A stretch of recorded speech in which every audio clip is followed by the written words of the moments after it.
ఈ సభల ద్వారానే భూ సమస్యలకు మోక్షం ఎమ్మెల్యే చినరాజప్ప.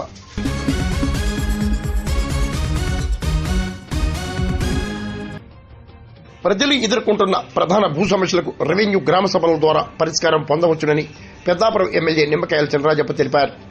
కాకినాడ జిల్లా సామర్లకోట మండలం ఉండూరు గ్రామంలో తహసీల్దార్ చంద్రశేఖర్ రెడ్డి అధ్యక్షతన రెవెన్యూ గ్రామ సభను గురువారం నిర్వహించారు.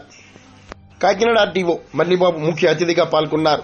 ఎంపీడీఓ హిమామహేశ్వరి అధికారులు కూడా పాల్గొన్నారు. మరి కుటుంబ తగాదాలు కానీ ఇవన్నీ భూమి తగాదాలు కానీ అన్నదమ్ముల తగాదాలు కానీ మళ్ళీ దాని మీద ఎంటర్టైన్ చేయకుండా ఒరిజినల్ గా మీ వాస్తవ పరిస్థితి చెప్పమని చెప్పి ఆదేశాలు ఇచ్చారు. దాని ప్రకారం మనకి ఎలా రికార్డ్ అంతా చాలా క్లియర్ గా మనకు పెట్టలేదు. మరి గ్రామం పెద్ద గ్రామం, ఈ గ్రామంలో కూడా రికార్డ్ అన్ని కూడా కరెక్ట్ గా ఉన్నాయి. మరి ఎవరైనా కానీ చూసుకునే అవకాశం ఉన్నా ఓపెన్ గా ఉంటుంది. ఎందుకంటే ఎవరికో మాదే రిజిస్ట్మెంట్